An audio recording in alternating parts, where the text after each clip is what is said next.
Hello नमस्कार साथियों, स्वागत है आप सभी का संजय स्टडी फंड पे।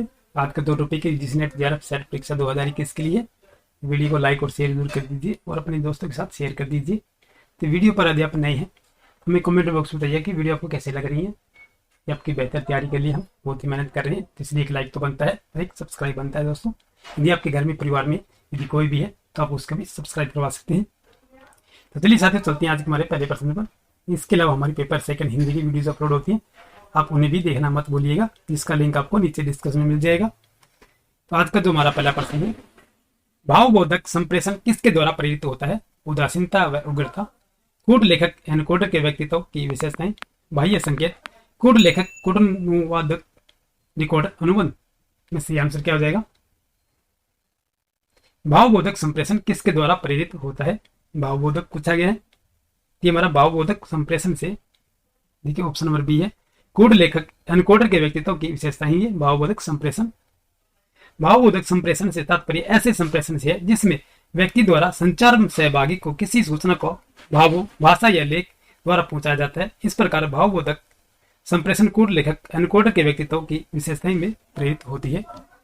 चलिए अगला प्रश्न चलते हैं।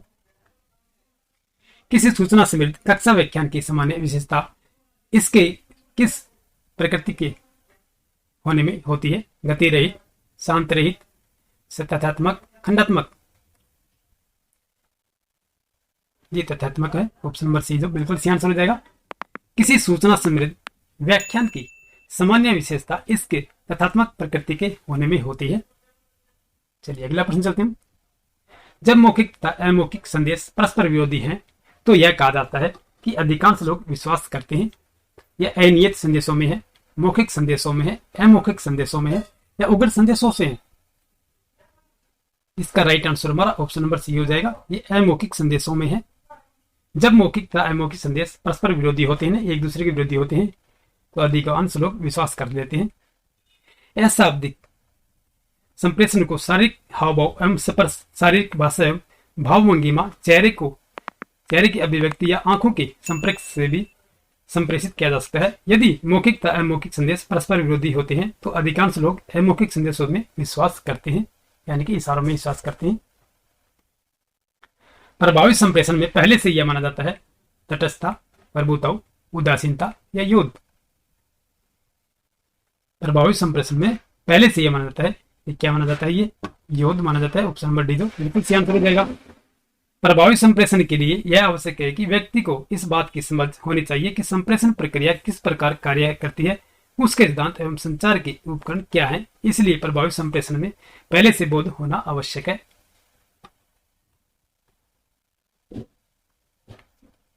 निम्नांकित में से किस प्रारूप में प्रतिवेदन प्रारूप औपचारिक रूप से निर्दिष्ट होता है?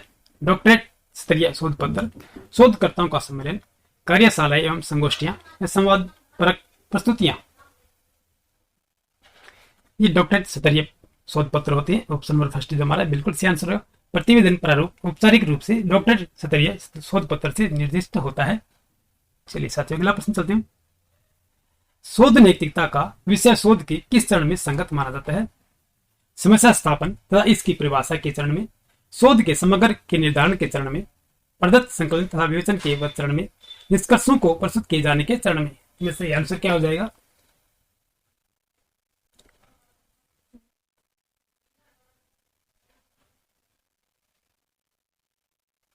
इसका राइट आंसर हमारा ऑप्शन नंबर डी हो जाएगा। इन निष्कर्षों को प्रस्तुत किए जाने के चरण में होता शोध नैतिकता का विषय। अनुसंधान जिसमें मनोवैज्ञानिक विषय और भागीदारी आधारित विशिष्ट एवं विशेष नैतिकता, कानूनी, सामाजिक एवं राजनीतिक विषय सम्मिलित हों, तब अनुसंधान में सम्मिलित हो लोगों के लिए शोध नैतिकता का ज्ञान होना आवश्यक है, जिससे उनके व्यक्तिगत विचारों का प्रभाव निष्कर्ष के समय न पड़े। इसलिए शोध नैतिकता का विषय निष्कर्षों को प्रस्तुत किए जाने के चरण में संगत माना जाता है। नीचे 2 समुच्चय दिए गए हैं। अनुसंधान विधियां समुच्चय फर्स्ट में तथा प्रदत्त संकलन उपकरण समुच्चय सेकंड, दोनों समुच्चय का मिलान करें तथा सही उत्तर का चयन करें। ये समुच्चय दिए गए हैं। प्रयोगात्मक विधि, प्राथमिक तथा द्वितीयक स्रोतों का उपयोग करना, करेक्टर विधि, प्रश्नावली, विवरणात्मक सर्वेक्षण विधि, मानकीकृत परीक्षाएं, इतिवृत्तात्मक ऐतिहासिक विधि, विशेष अभिलक्षण परीक्षाएं। ये नीचे कोड दिया गया ABCD से, तो इसमें सी आंसर हमारा ऑप्शन नंबर बी हो जाएगा। तो 3 4 2 1 हो जाएगा।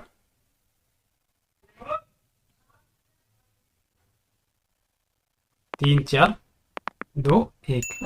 प्रयोगात्मक विधि जो है ये मानकीकृत परीक्षाएं हैं। प्रयोगात्मक विधि। कार्योत्तर विधि जो है ये प्राथमिक तथा द्वितीयक स्रोतों का उपयोग करना है।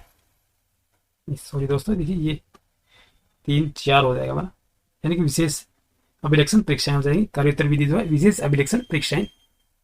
विवरणात्मक सर्वेक्षण विधि जो है ये हमारा प्रश्नावली हो जाएगा। विवरणात्मक सर्वेक्षण विधि जो है प्रश्नावली। इतिवृत्तात्मक ऐतिहासिक विधि ये प्राथमिक तथा द्वितीयक स्रोतों का उपयोग करना हो जाएगा, यानी 3 4 2 1। चलिए साथियों, अगला प्रश्न चलते हैं। निम्नांकित में अनुसंधान चरणों का कौन सा क्रम तार्किक है? समस्या स्थापन, विश्लेषण, शोध, अभिकल्प का विकास, परिकल्पना, निर्माण, प्रदत्त एकत्रीकरण, सामान्यीकरण और निष्कर्ष निरूपण।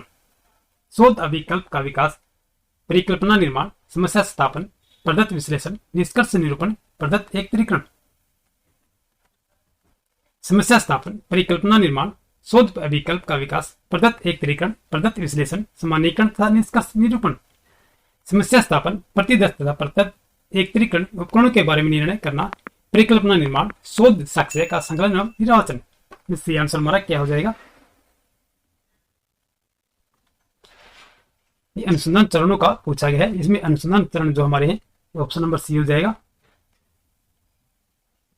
ये समस्या स्थापन, परिकल्पना, निर्माण, शोध, अभिकल्प का विकास, प्रदत्त एकत्रीकरण, प्रदत्त विश्लेषण, सामान्यीकरण तथा निष्कर्ष निरूपण।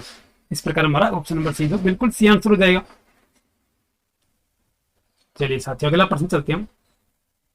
क्रियात्मक अनुसंधान करने में सोपानों का सामान्य अनुक्रम क्या होता है? विमर्श, प्रेक्षण, योजना, निर्माण, क्रियान्वयन, योजना, निर्माण, क्रियान्वयन, प्रेक्षण, विमर्श, योजना, निर्माण, विमर्श, प्रेक्षण, क्रियान्वयन, क्रियान्वयन, प्रेक्षण, योजना, निर्माण, विमर्श। इसमें सही आंसर हमारा देखिए क्या हुआ, क्रियात्मक अनुसंधान का पूछा गया। तो क्रियात्मक अनुसंधान करने में सोपानों का समय अनुक्रम क्या होता है? सामान्य अनुक्रम है योजना, निर्माण, क्रियान्वयन, प्रेक्षण, विमर्श। ये हो जाएगा हमारा ऑप्शन नंबर बी जो बिल्कुल सही आंसर हो जाएगा। क्रियात्मक अनुसंधानों में विभिन्न सोपानों का सामान्यतः एक समान अनुक्रम होता है, जिसमें या इसमें सर्वप्रथम एक योजना का निर्माण पूर्ववर्ती कार्यों को ध्यान में रखकर किया जाता है। तत्पश्चात उसके क्रियान्वयन के विभिन्न पक्षों पर ध्यान दिया जाता है। जो भी क्रियान्वयन किया जा रहा है उसका प्रेक्षण करना अगला चरण होना चाहिए। इसके पश्चात उस पर विमर्श किया जाता है।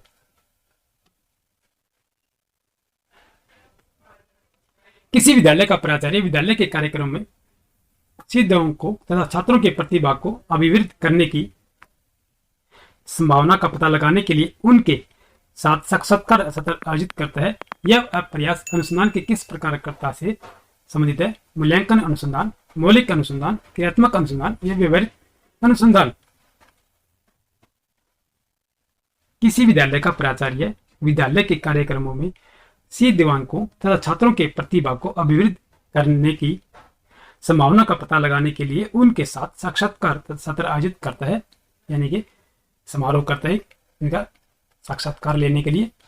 यह प्रयास अनुसंधान की किस प्रकारता पर संबंधित है?